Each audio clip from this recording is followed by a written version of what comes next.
Join us on a captivating journey as we explore the charm, history, and vibrant culture of Wilkes County. Discover the hidden gems, inspiring stories, and remarkable people that make Wilkes a place worth knowing and celebrating. Join us now and experience the unique essence of life in Wilkes. Well, Farmer Miner, I could not ask you to be in the studio. So I'm going out for lunch, and I pass by the library, which is right next door to the studio. And there you are. You're unloading with Miss Daisy. Yep. And who's this over here? Dixie Cup. And Dixie Cup. And I remember seeing something on the library's website about Miss Daisy coming to town, and I couldn't believe it. So there you are. So you, sir, are the first farmer miner we've had in the studio. Most definitely the first most popular pig in the world. Most famous. Most famous? She has been on TV and in newspapers all over the world. Wow. Yeah, we haven't been outside the U.S., but we've done 7 national tours over 24 years, and we've hit all 48 contiguous states, just not Alaska and Hawaii. Wow. Okay. Yeah. Let's get this official, because people are going to say, What did I just see? So tell us who you are. Sure. And what you're doing, because clearly you're educating the young folk of America. That's our mission, Carl. My name is Paul Miner. I'm known as Farmer Miner Right. on my hat, and Daisy and I have been traveling all over the United States with the help of a couple pugs over the years, too, Right. occasionally. And our mission is to encourage children to develop a love for reading. That's plain and simple our mission. Because I think as the years have gone by, I see these kids spending far much time on their computers and on their phones, and I just think reading is such an important thing. It was for me growing up. I grew up on a dairy farm along with orchards in Connecticut. Bristol, Connecticut is where we were from. Mm-hmm. And when I went to school, I went to a 2-room schoolhouse from Wow. 1st through 4th grades. Sure. And our teachers that had us made sure that they instilled that love for reading. And that was so important then, and it still is important. We see it wherever we are, whether it's in rural areas or urban areas. If these kids don't learn to read, there's not much they can do. It's very tough. Farmer Miner, let's talk for a moment about your life experience, because here you sit now, you're traveling around the country with a charming pig and a pug dog, and you're promoting a message about reading. But let's step back for a second and talk about what wonderful power and what doors are open when reading is a regular part of our life. Why is it important? Oh, absolutely. Well, I think back, I can't help but thinking back to my own childhood. And I was on a dairy farm. And when you live on a dairy farm, people know you don't travel. You're there 7 days a week. And the way I learned to travel was through a mother who loved to read too, and I traveled through books when I was a young child, and I always loved to read. It was just so important. I actually went into the corporate world, and I was in the corporate world. I wore a suit and tie every day and farmed on the side for 30 years. And it was just an oddity that I got into this. I had Daisy, actually this is the second Daisy, just so you know. Okay. There have been 2 Daisies. And our first Daisy had gotten fairly famous in our area for fundraising for our Boys and Girls Club literacy program. And over the years, between the 2 Daisies, they've raised well over $150,000 for our Boys and Girls Club early literacy program. And that was very important to us. But I was in the corporate world. A librarian had seen a 2-page color photo spread on Daisy in the Hartford Courant, our biggest newspaper.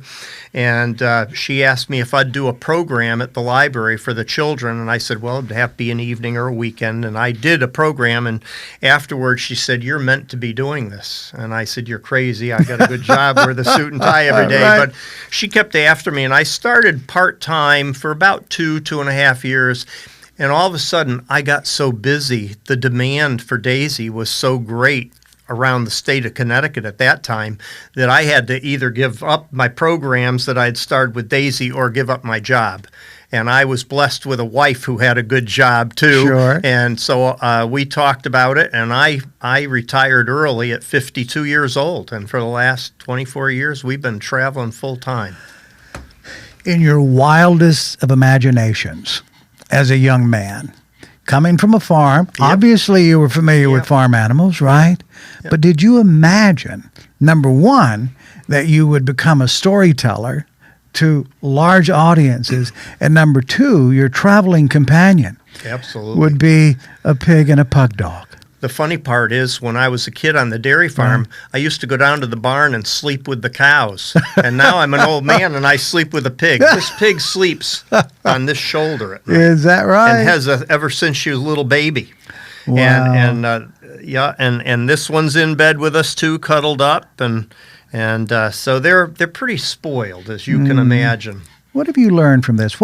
How has this enriched your life?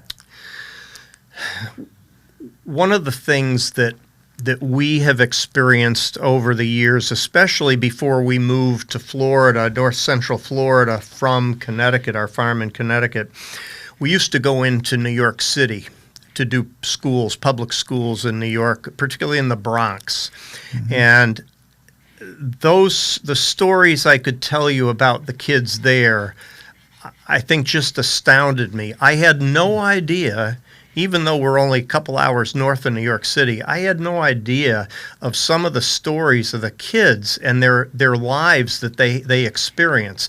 The principals would tell me that Daisy traveled further, traveling from our farm 100 miles north of New York City down to the city than most of these children do in their lifetimes, believe it or not. Most of the kids are born in a hospital in the Bronx. They live in an apartment within 10, 12 blocks of that hospital. They go to school at same thing within a certain distance. Right. And then when they graduate school, they're working there if they can get a job and read and do the things necessary, and then they die there. It's an incredible thing. Most of us never think about that. Today, I think the biggest thing that I learn, I love it because the kids give me hugs just like they give the pig and the pug hugs. That has to be enriching. It's very emotional for me at times because sadly, in our country today, in many areas, too many areas, these kids, if they're lucky, they're living with a family. Many of them are only living with a single parent. And now, even more sadly, they're living with a single grandparent, usually grandmother. And that's who's raising the kids today. And that's just the way I grew up. Right. And seeing the family structure and how important it is for children growing up, that's tough. It's tough to see. But I can bring some joy to their lives, try to encourage them to learn to read, number one, and not only read, but enjoy it, to find that love for reading. Daisy only likes pig books, and Dixie Cup only likes pug books. Right. This pig has over 1,200 pig books, Carl. Oh. And has over 1,400 library cards, and has 5 keys to cities from mayors for helping kids read. But the point is that these kids have to learn that they don't have to read pig books. They don't have to read pug books. They can read what they enjoy reading about. They can read. Yeah, they can read. All right. Okay. Let's stop for a moment here because this is such an incredible story. And I want to break this apart just a little bit more because I'm listening to you talk and you seem to be so full of joy and I don't know if satisfaction, that word's not big enough. It's not. No, it's not. I agree with you. The joy has to be there in my storytelling. My storytelling, by the way, is all true about how Daisy and the pugs came to live with us, Right. and about their lives, and obviously they have a pretty special life. The kids get a big kick out of it because Daisy, I tell them Daisy's not only the most famous pig, she's the cleanest pig because she takes showers with me. Right. She has special pig shampoo. She'll jump right in the tub with Right, me in the shower, and I shampoo her and everything. And she's also certainly one of the most spoiled pigs in the world, as you can tell. But the joy has to be there in my storytelling, and I love the kids, so it's a natural thing for me. The other part of that, though, with kids at the younger ages, and I do a lot of preschools, I do a lot of the elementary schools, K through 5th grade, Right. you have to be up for these kids, because sure. if you're not, they know it. Sure. You know, any librarian will tell you that when you're doing story time or whatever you're doing, any different things you're doing with children, you better be on a high because they notice it if you're not. It's the energy, right? It's the energy level. The energy, sure it is. right. Sure it is. Farm pig. You guys are getting to meet the most famous pig in the world this afternoon right at your libraries. I am not kidding. She has been on TV and in newspapers all around the world. And just so you guys know, she got famous for a special reason. There is a clue on her license plate on her stroller. It says, I love what? Libraries. Are we in the right place? Yeah! All right. What do libraries have a lot of? Books. Now, I'm going to tell you this. Some people think this is very silly, and maybe it is. But believe it or not, Daisy loves books. That's how she got so famous. Every night, ever since she was just a little tiny baby, before she'll go to sleep at night, I have to read her a storybook. But Daisy doesn't want me to read her just any kind of storybook. You told me about the shampoo, and that took me back. So I got to get back to that question. So as you travel around the country, obviously you're in hotels, right? I was for many, many years. Right. Now I have an RV Okay. that I drive, and I tow my car behind it. Okay. And it's a lot easier for me because I don't Right. have to move things in and out of the motels and hotels Sure. every night. Okay. It's just so much easier. So we have been on the road up until this point in time, probably 8 to 9 months out of the year doing programs. And for how many years? For 24, almost 24 full time. So 24 years Yeah. you've been on the road, a great part of the year, Yes. and you're telling the same story about literacy. You're bringing it to life with a pig and a pug. I bet that helps, though. I'm just thinking. I mean, for you to stand up as Farmer Miner and tell the story, that's one thing. And you would captivate people. I heard you tell stories at the library earlier. And I was like, wow, he's really good. But Miss Daisy, Oh, yeah. that takes it up a level, the right? animals take it right to Yeah. that next level is right. Yeah, they're extremely important for it. I've met a lot. I've got a lot of friends that are storytellers and do programs at libraries and schools, just as we do. I've met them over the years, and the one thing we talked about, they recognize the fact that you've got to have a high energy level, and if you Right. don't, you better start thinking about retiring. I'm going to be 76 in a couple months, but I don't feel it, and when I do, I'm gonna give it up. Right. I know better. Wow. So as Where's long it- as I enjoy it and I can stay on the high that I did with these kids next door, it's fine. And I'll keep going as long as Daisy and I can. That's the other issue. You know, Dixie Cup is 13, a little over 13, so Right. I know we're limited as to time with her. But originally it was Daisy and myself, and it may go back to that if I Right. decide to go on another year. Where do We'll you see. see it go? I mean, what do you imagine? Do you see another 5-10 years? No. No? I think realistically, if I can go this year, finish this year out, maybe another year. Right. Yeah, because Daisy's going to be 16 in October, Wow. and their lifespan is typically 12 to 15. Right. So they can go up in the 20s. Sure. Maybe she will, maybe she won't.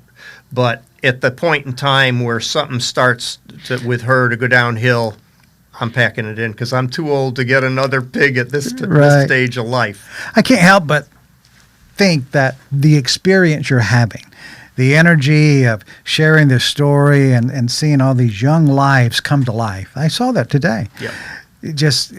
That has to be energizing for you. We've had some other experiences I've just got to throw out because we've had some fun times with adults as well. Of course. Number one, we do a lot of memory care units with the elderly, that's Alzheimer's, wonderful. dementia units, Sure. and assisted living and independent living as well.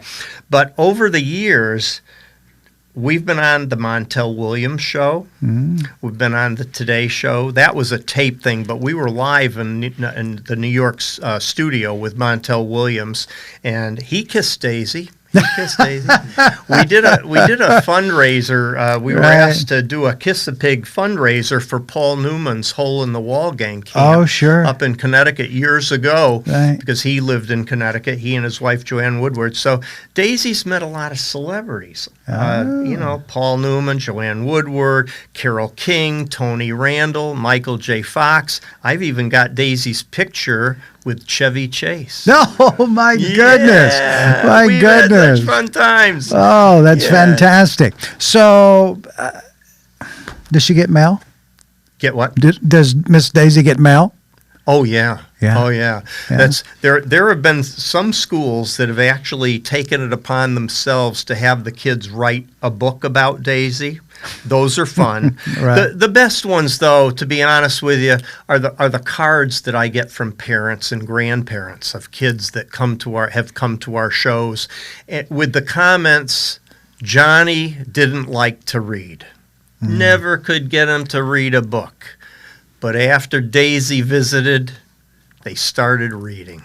And now found out they enjoy it. Those are the heart-touching ones. And we've had a number of experiences. The others that are probably the best experiences have been with some of the special needs children, from autism and all levels of special needs. What's happened? Share a story. Touching.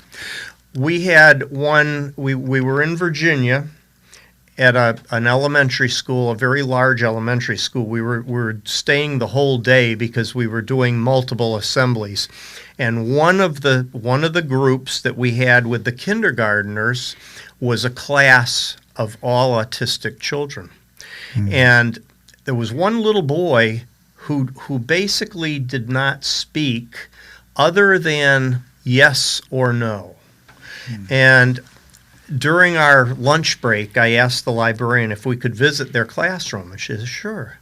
And I said, I'd like to try something. And we went into the classroom, and the teacher was thrilled that we took time to visit, but I got this little boy aside with Daisy, and I started asking him open-ended questions that he couldn't just answer with a yes or no. And before we left, he was actually speaking sentences to Daisy and me. And the kindergarten teacher was beside us. She was overjoyed because now she knew he had it in him to do that. Wow. And she would work on it and follow up. We had a little blind boy at a school, and he was afraid of loud noises. So he was third grader, and he was not going to come to the assembly with his class because he knew it was going to be loud and the kids would be yelling and screaming.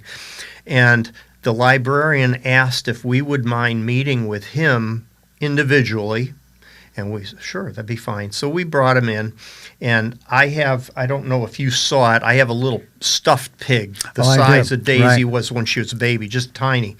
And I got him up with us, and he didn't want to touch Daisy, didn't want to get near her, but I said, I've got this stuffed pig. I want you to hold it, and you can feel the snout. That's the nose, the snout, and the ears, and the tail. And he held that, and that was fine. And then I said, I bet you if you wanted to, you could touch Daisy with me. I'd help you. Okay. Well, Daisy doesn't like to be touched on the nose particularly, but before we were through, his name was Tyler, we had Tyler touching her nose. She didn't mind it a bit. Came across, felt her, Right. got to know who her body was. And that afternoon, instead of staying in the classroom by himself, he decided to come to the program. Wow. That was amazing. It was big. The end of that story was that he had a horse at home and a dog. It was a big dog. It was a lab. I think it was a lab. And I got a letter from the librarian later and a note from the principal too, because they wanted me to know what had happened because of Daisy's visit.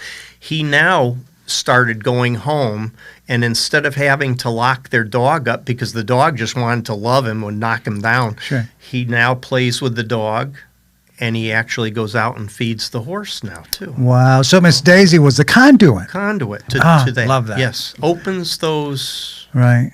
things. So it's been a special time for us. I'm going to miss it when I do have to give it up, because I've been doing between 300 and 400 shows a year. And I can't do that. I'm trying to cut back some and be selective. I no longer do 48 states. I stay between Florida and Virginia now. Right. Mostly North Carolina and Virginia. Have you sat and thought about all those years and all those lives? I believe there's this idea that as we share positive things into the world, which that means with people, that when we do that, it takes on a life all of its own. You've shared a few stories about kids that had disabilities, and you physically saw this transformation take place. I'll share another story with you. I don't mean to hold you, but my wife and I went to Virginia Tech to school many years ago, and Daisy and the Pugs and I would do programs at their early childhood learning center on campus and some other places up there. I'll tell you one more. But one day we were on campus. We were visiting campus, and then we were going to meet an old professor, buddy of mine, Dr. Cole, and his wife at church on a Sunday morning. And we surprised them. Well, they had a couple students who they used as, they were almost like pals, so that after church they'd invite them out to lunch, things like that, or to their home. And he wanted to introduce me to his two students that they had as like adopted students. And this one young man came over, and I wasn't dressed in my bibs, I was dressed for church. And Dr. Cole said to him, "John, I want you to meet a friend of mine, Paul Miner, and his wife Vicki." He said, "Paul has a national known reading program." And the kid looked at me. He said, "Farmer Miner and Daisy." and he pulled out his cell phone. This was right after church. He pulled out his cell phone. He says, "I got to call my mom right away." He lived in Roanoke, Virginia. Right. That's where he was from. He said, "I've got my picture from 3rd grade hugging Daisy on my bulletin board in my room at home." Wow. Just, it's such a small world. My wife told me I was old at that point. The other one that I never imagined getting into actually happened up near Virginia Tech at a neighboring town called Christiansburg, and we now occasionally still visit it. I got a call from a woman who had seen me at a preschool, her son's preschool, and she wanted to book me for where she worked. I said, "Where do you work?" She said, "I work at a juvenile detention center." And basically jail for kids 14 to 18 that are waiting court dates. And I was a little reluctant, but we had some special experiences. I'm not going to go into those, but of course. special experiences with some of these young people who have, been on the verge of really some serious trouble, but have made some, I'll just put some little changes in how they feel and react to adults because of Daisy. Oh, that's fantastic. So that's good too. Yeah. What a life of memories. It is. I've got a lot of them. Yeah, that's great. And knowing that you're making a difference, you're bringing joy, and you're stimulating the thought of reading. Yep. Which is incredible. Yep. Daisy, Thank you. anything you want to say? The one thing you never do with a pig, if you don't know, is you don't tell a pig a secret. No. What do they do? I had to throw that in. Oh, that's great. Farmer Miner, this has been wonderful to spend some time with you and Daisy A joy for and us. the pug. What a wonderful journey you've shared. Inspirational to no end, and I can't help but to imagine that it has inspired countless numbers of young people and older people. We hope so. Yeah. We hope so. What a great thing. Well, welcome to the Carolinas. Welcome you. to Life in Wilkes. We appreciate your time. Thank you Thanks. so much. Thanks for having us. Thank you for spending time with us on Life in Wilkes. We value you as a viewer and appreciate when you share the show with your friends and family. Be sure to bookmark our channel and join us again on the next episode of Life in Wilkes. How about if you do a kiss with Daisy? And Tiny Tim will get you on film. Well, She's ready. She's ready for you, Carl. Look at that. Got it. Pretty good, huh? Well, you kissed the tasted, pig. yep. You kissed Wow. the world's most famous pig. what an exciting moment. Ah.